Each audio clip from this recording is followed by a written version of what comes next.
Hello guys, welcome to the vlog. We're here in SF Daet and me and my sister is eating and then pagkatapos namin magkain, nag-ano kami ng ice cream kasi nag-practice ako tapos biglang napamali kami. Tapos naglakad na lang kami ni ate ko papunta sa classroom.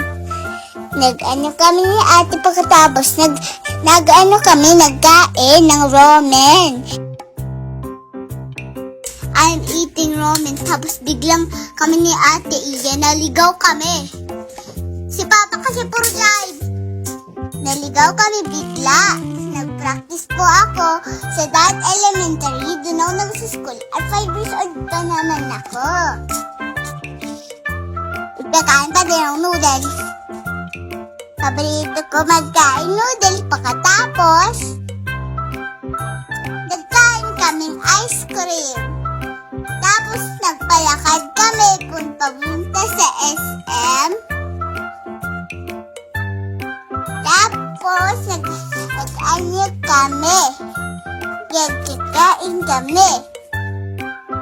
Nagkain na kami sa SM. Tapos ang tagal namin magkain. Busog na agad kami. Kaya nag-alis na lang kami. Thank you everyone.